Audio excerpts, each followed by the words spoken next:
Werner interests Klopp, Sancho to Old Trafford, Van Dijk's new deal, a transfer roundup, and today's power rankings, all coming up in the next few minutes as I'm your host, Matt Froelich. You are the Onefootballers, and this is the Daily News. First off, and apparently, according to reports in Germany, Timo Werner is going to be moving to Liverpool. This is because Klopp has registered his interest in the player and actually may have been talking to his representatives for the best part of the year. Apparently, last summer he was interested in bringing the RB Leipzig forward to the club. That was before he signed a new deal, which basically meant that Leipzig could send him for more this summer. It is understood that they have agreed to sell the German forward, and that's basically how they got him to sign a new deal. He will cost around 60 million, but in this day and age, for a quality forward who has a chance of winning the Bundesliga and being the top goal scorer, that's a pretty good deal. Of course, as was every single player linked to Liverpool within the last few days, few weeks, few months, everyone's talking about how he's actually going to fit in.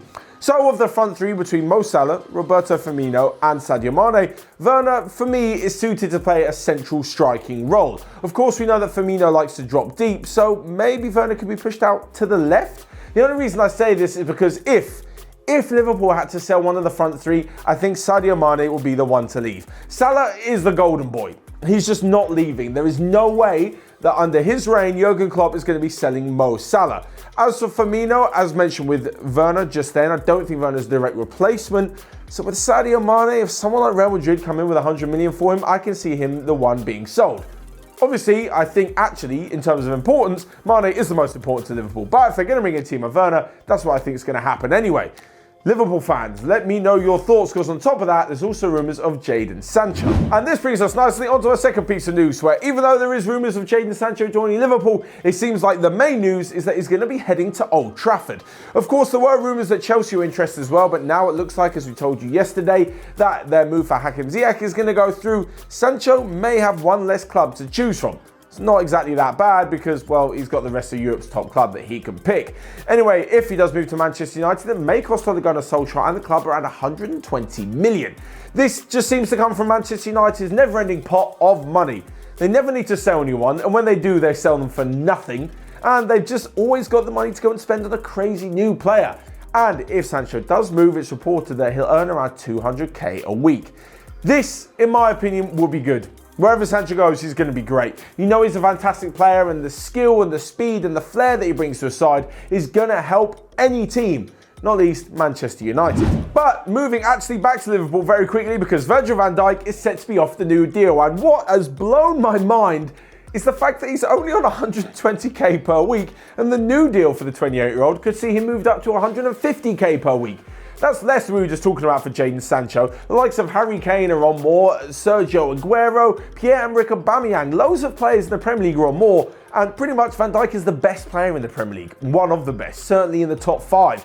So how was he on such little money? I think this is A, kudos to Liverpool for having a good wage structure, and B, really just shows the kind of character that Van Dijk is, that he isn't going to get all greedy and just demand that now he's basically the best defender who ever lived, according to some Liverpool fans, that he is paid an absurd amount. Of course, he should definitely be up there, paid with the best, and I think for 150k, Liverpool got themselves a pretty good new deal. Anyway, regardless of the new deal, I don't think Van Dijk's going to be leaving Liverpool anytime soon, so they've got a lot of time to sort this one out. So next up, we come to a quick news transfer roundup from yesterday and this morning, where first off, Napoli actually made a surprise victory against Inter Milan in the first leg of their Coppa Italia semi-final. PSG, well, that wasn't so surprising. They won 6-1 to go through to the semi-final of the French Cup. As for Matteo Guendouzi, well, Arsenal was set to offer the 20-year-old a new contract, and the absolute bullshit rumour of the day is that Real Madrid are tracking Moise Kean's process. The same Moise Kean that only just scored his first goal for Everton this season. So welcome now to the Onefootball Power Rankings. This is where we take a look at some of the top players from the top leagues in Europe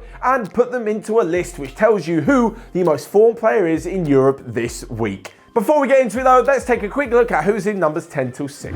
Number 10, having not moved from last week, is Adama Traore, and the same goes for Van Dijk in at 9. Cristiano Ronaldo's goals haven't seen him move up the table, he's in 8th, with Angel Di Maria and Robert Lewandowski in 7th and 6th. In at number 5, last week's number 2, it's Atalanta's Josip Ilicic. He had a pretty good game at the weekend as they managed a 2-1 victory at Fiorentina, but just not as spectacular as the rest of them, so his average rating has dropped down ever so slightly. Into number 4 in the heartbeat of Bayern Munich's midfield, it's Thiago. He often doesn't get the headlines for being the goal scorer or making crazy assists, but in his last 5 games, he's got 3 goals. His only 3 goals in the Bundesliga this season. His key passes, his ball retention, everything about him is brilliant in the centre of midfield. And even though they drew 0-0 at the weekend and there was no scorer points for him or anyone in his team, he still had a pretty good game and sits comfortably in 4th position. Into number 3, and Lionel Messi is back in the top 10. Yes, the star performer for Barcelona in the last few games deserves his place after assisting all of Barcelona's last 5 goals in La Liga. Now, if you're wondering why he's only up so high so recently, that's because the more recent games in the last 5 count for a little bit more. So the last 2 games count higher than whatever was 5 games ago. But now we come to the top 2, and you guys know how it goes. To set out the case for both players before revealing who is the winner this week. First off, and it's last week's number 1, Jayden Sancho. Of course, he didn't have the greatest game at the weekend as Dortmund fell 4-3 to Leverkusen, but did manage to grab himself an assist from the corner. This gave his average rating a pretty good one for the weekend, and if you add it on to the fact what he's been doing in the last few games with all those goals and assists, he is definitely still a challenger. And challenging him for that spot, rather bizarrely, is Mo Salah. Now, I know loads of you are going to say, well, hold on, how on earth is Salah in there? Liverpool didn't play at the weekend. Correct. But the likes of Lewandowski, Ronaldo, Ilicic, all didn't have the most spectacular weekends. Yes, some of them did good, some of them not so good, but basically because their average rating dropped a little bit, Mo Salah's stayed the same. We still take Liverpool's last 5 games, so Mo Salah's been unbelievable, smashing absolutely everybody in their path, scoring goals and getting assists as well. This means that Salah's actually jumped, but through no actual credit to himself. Liverpool, of course, are back in action this weekend. So with that said and done, I can reveal that the winner is Jayden Sancho. 2nd week in a row, and even though it wasn't the most spectacular performance of the weekend, his overall in the last 5 is just stunning. So there you have it. Let me know your thoughts on the power rankings and the rest of today's daily news in the comments section below. Whilst you're there, smash the like button and click here or here to check out all of the other videos we've got going on OneFootball. But until next time, I will see you guys later.